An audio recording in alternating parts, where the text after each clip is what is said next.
कमर जो है वो आसिम अजहर की तरफ की थी, मतलब उन्होंने ये शो किया था कि मैं आसिम अजहर की शक्ल भी नहीं देखना चाहती, लेकिन अब की बार उन्होंने अपने आप को बिल्कुल आसिम अजहर के सामने खड़ा करके आंखों में आंखें डालकर खूब इंजॉय भी किया। अस्सलाम वालेकुम ख़वातीन हज़रात, मैं हूं आपका मेज़बान सुमैर। तो आज के नए प्रोग्राम में हम आपको खुशामदीद कहते हैं। दोस्तों, आज भी हमारे पास बहुत ज़बरदस्त किस्म की अपडेट्स हैं, बहुत ज़बरदस्त किस्म की खबरें हैं, लेकिन सबसे पहले मैं एक ऐसी सेलिब्रिटी के बारे में बात करूंगा जिनके कंधों पर पूरी दुनिया का बोझ है। भाई इतने वो मसरूफ हैं, इतनी उनके ऊपर जिम्मेदारियां हैं कि वो पूरे दिन में सिर्फ 2 घंटे सोते हैं। भाई सुनकर आप हैरान हो रहे होंगे, 2 घंटे सोते हैं, उसके बावजूद उनकी स्किन बहुत अच्छी है, उसके बावजूद उनकी हेल्थ माशाल्लाह से बहुत अच्छी है, पर्सनालिटी बहुत अच्छी है, सिर्फ 2 घंटे सोकर। क्योंकि उनके ऊपर इतनी जिम्मेदारियां हैं। मैं ये समझता हूं कि शायद उतनी जिम्मेदारियां तो हमारे चीफ ऑफ आर्मी स्टाफ के सर पर ना हो, उतनी जिम्मेदारियां शायद वजीर आजम के सर पर ना हो, वजीर आला के सर पर ना हो, जितनी जिम्मेदारियां हमारी इन सेलिब्रिटी के ऊपर है। नाम है उनका साहिर लोधी। साहिर लोधी ने अभी एक पॉडकास्ट में कहा जी कि मैं अपनी जिंदगी में इतना ज़्यादा मसरूफ़ हूँ, इतना ज़्यादा मसरूफ़ हूँ कि मुझे सोने के लिए सिर्फ 2 घंटे मिलते हैं। आप अंदाज़ा लगाएं कि साहिर लोधी अपने पूरे दिन में सिर्फ 2 घंटे सोते हैं, और वो कहते हैं कि मुझे सुबह का उस वक्त पता चलता है जब मैं जिम जाता हूँ, मुझे पता चलता है कि मेरा दिन स्टार्ट हो गया। 2 घंटे सोने के बाद जब वो जिम जाते हैं, जिम जाने के बाद वो फुल ट्रेनिंग करते हैं, ट्रेनिंग करने के बाद उनको एहसास होता है कि मेरा तो दिन स्टार्ट हो गया।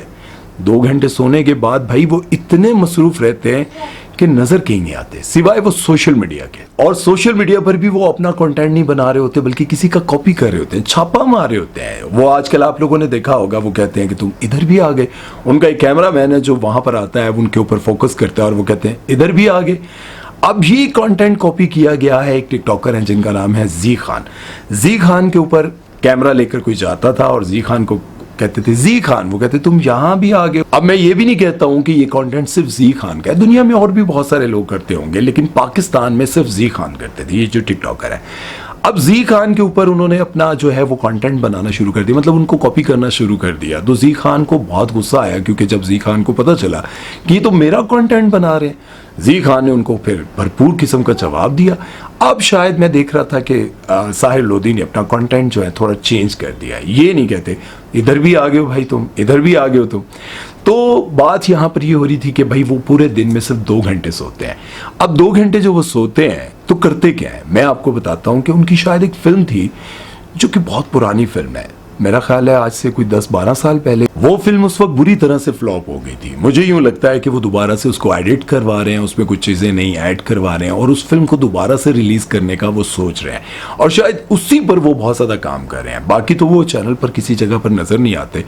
हो सकता है कि वो उसी पर काम कर रहे हो। मुझे अंदरूने खाना कहीं ना कहीं से ये खबर मिली है कि वो अपनी उस फिल्म पर दोबारा से काम कर रहे हैं, उसको दोबारा से रिलीज करना चाहते हैं।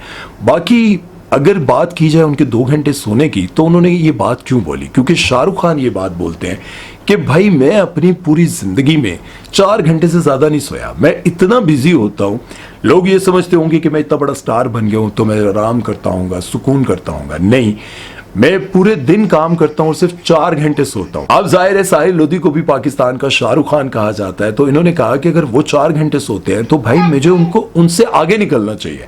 इन्होंने कहा कि मैं सिर्फ 2 घंटे सोता हूं। अब 2 घंटे सोने के बाद बंदा इतना फ्रेश, इतना चमकदार, माशाल्लाह। साहिर भाई क्या बात है यार, केड़ी खुराक खांदे हो, सानू भी दसो यार, ਅਸੀਂ भी वो खुराक खाना चाहते हैं यार। 2 घंटे सोने तो बाद असी फिट फाट चौकन है। अरे क्या बात है भाई। बहरहाल ये सारी बातें मैंने आपके सामने रखी हैं, आप लोगों का इस बारे में क्या कहना है कमेंट सेक्शन में जरूर बताइएगा। चलते हैं नेक्स्ट खबर की तरफ, वो बात करते हैं हानिया आमिर और आसिम अजहर के रोमांस के बारे में। तो जैसा कि आप सभी को पता है कि सोशल मीडिया भरा पड़ा है जिसमें ये दिखाया जा रहा है कि हानिया आमिर और आसिम अजहर एक बार फिर से एक हो गए हैं। भाई इनका रोमांस शुरू हो गया, फिर दोबारा से शुरू हो गया, मीरब को दिखाने के लिए, मीरब को जेलस करने के लिए, इस तरह की बहुत सारी चीजें सामने आ रही हैं। लेकिन दर हकीकत कहानी कुछ और है। कहानी क्या है, ये सारी चीजें आपके सामने रखता हूं। कैंडोल जो कि एक इन्फ्लुएंसर है जिनका असल नाम अदनान जफर है, मैं उनको प्यार से जफरा कहता हूं। जफर क्या हाल है? कैंडोल बताते हैं कि भाई जब आप लोग इतने विले किस्म के लोग हैं कि आपको कोई चीज मिल जाए ना सोशल मीडिया पर, कुछ दिख जाए, बस आप उसकी इची बीची निकाल कर रख देते हैं। उन्होंने बताया कि हानिया आमिर एक इवेंट पर जाती हैं और वैसे भी वो एक रिवाइव ड्रिंक की ब्रांड एम्बेसिडर भी हैं और उसकी वजह से वो वहां पर जाती हैं जहां पर बहुत सारे लोग परफॉर्म कर रहे होते हैं और बहुत सारे लोगों के परफॉर्म करते करते हानिया आमिर के सामने आसिम अजहर आ जाते हैं। अब आसिम अजहर को देखकर अनप्रोफेशनल लोगों की तरह वो जगह छोड़कर भी जा सकती थी, आसिम अजहर को देखकर वहां पर मूवी बना सकती थी और अपने साथ यशमा गिल और बाकी सहेलियों को भी लेकर निकल जाती। लेकिन उन्होंने क्या किया, प्रोफेशनल लोगों की तरह वहां पर खड़े होकर उनके जितने भी गाने थे उन पर एंजॉय किया, यानी कि डांस किया, खूब हल्ला गुल्ला किया, एंजॉय किया। और इस चीज को देखकर लोगों ने ये कहा कि भाई रोमांस शुरू हो गया है, भाई दोबारा से अफेयर शुरू हो गया है। मीरब के साथ रिश्ता तोड़ने की वजह ये थी, ये सारी चीजें सामने आई। लेकिन एक बात यहां पर और भी गौर करने वाली है, अगर हानिया आमिर ने अपने आप को प्रोफेशनल साबित करने के लिए, जाहिर है कि इतने बड़े ब्रांड की वो ब्रांड एम्बेसिडर हैं, तो वहां से उनका जाना ठीक नहीं लग रहा था, तो वहां पर वो टिक गई। लेकिन एक और वाकया भी हुआ था आज से कुछ अर्सा पहले, जब इनकी नई खत्म हुई थी आसिम अजहर की और हानिया आमिर की। एक इवेंट था जहां पर आशिर वजाहत ने परफॉर्म करना था और वहां पर बहुत सारे और लोगों ने भी परफॉर्म करना था। अब आशिर वजाहत कौन है मैं आपको बताता चलूं। एक वीडियो वायरल हुआ था जिसमें दिखाया ये गया था कि हानिया आमिर एक लड़के के ऊपर लेटी हुई है और वो वीडियो वायरल होता है। तो मैं आपको बताता चलूं कि आशिर जो है वो हानिया को हानिया बाजी कहते हैं। जब वो वीडियो वायरल हुआ था, खैर इनको बहुत ज्यादा हेट मिला था कि भाई सगा भाई तो नहीं है ना कि आप इस तरह से एक दूसरे के ऊपर लेट कर इस तरह की वीडियोस बनाकर पब्लिक करते हैं, वो बहुत ज्यादा हेट मिला था। लेकिन हानिया की और उनकी बहुत ज्यादा दोस्ती है। आशिर की परफॉर्मेंस को देखने के लिए वो वहां पर रुकी हुई थी, लेकिन जब आसिम अजहर की परफॉर्मेंस आई तो हानिया आमिर बहुत पीछे चली गई थी। कमर जो है वो आसिम अजहर की तरफ की थी, मतलब उन्होंने ये शो किया था कि मैं आसिम अजहर की शक्ल भी नहीं देखना चाहती। लेकिन अब की बार उन्होंने अपने आप को बिल्कुल आसिम अजहर के सामने खड़ा करके आंखों में आंखें डालकर खूब इंजॉय भी किया। और हालांकि वो गाना नचण वाला भी नहीं सी यार, कोई गाना भी होवे ना बंदा कहे यार सुन के बंदे का दिल करता है, जैसे कभी कभी बंदा चाह रहा हो ना तो एकदम से ढोल की आवाज थोड़ा शुगर लगता है। बहुत सारे लोगों को डांस करने का, धमाल डालने का शौक होता है ना, तो वो आवाज़ सुनते हैं तो उनको कुछ होने लगता है। तो मेरे एक दोस्त हैं, जब वो कहीं ऐसी कुछ भी ढोल की आवाज़ आए ना तो मैं उसकी शक्ल देख रहा था, मैंने कहा कंट्रोल नहीं हो रहा बरासिया। तो खैर यहाँ पर मैं ये बता रहा था कि आसिम अजहर को देखकर उन्होंने आंखों में आंखें डालकर गाने गाए, एंजॉय किया, डांस किया।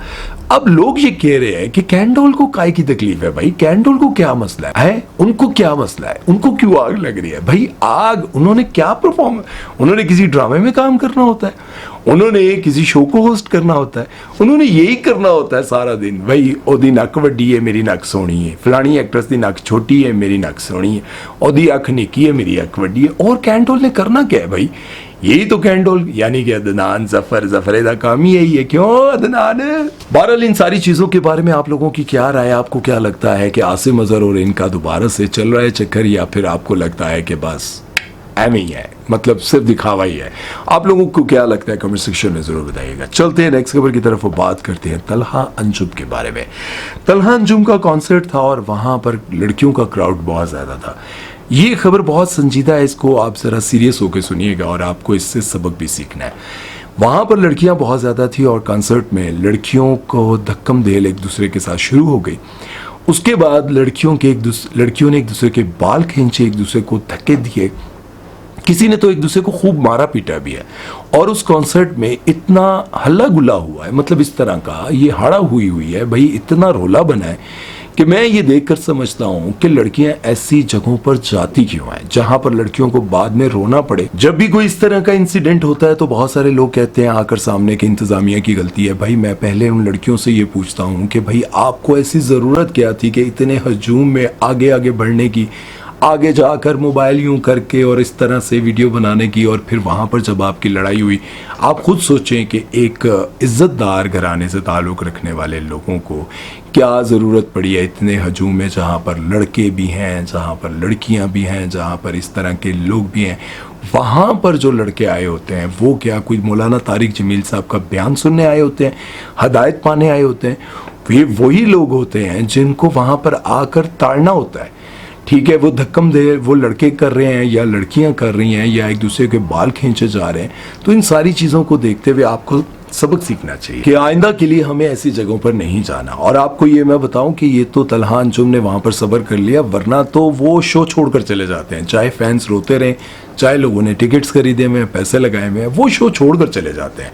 और एक कुछ अर्सा पहले भी ये सब कुछ हुआ था, एक लड़की को अरेस्ट किया जा रहा था, और जब लड़की को अरेस्ट किया जा रहा था तो आतिफ असलम ने शो रोक दिया था और कहा था कि अगर आप ऐसा करेंगे तो मैं शो नहीं करूंगा, मैं छोड़ कर चला जाऊंगा।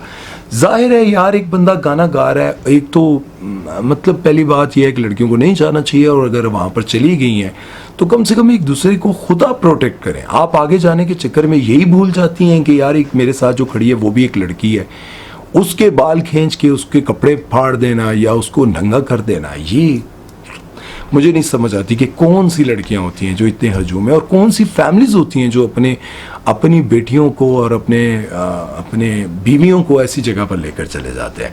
बहरहाल अब इस बारे में आप लोगों की क्या राय है कमेंट सेक्शन में ज़रूर बताइएगा। अपना बहुत सारा ख्याल रखिएगा, दुआ में याद रखिएगा, खुश रहें, थैंक यू।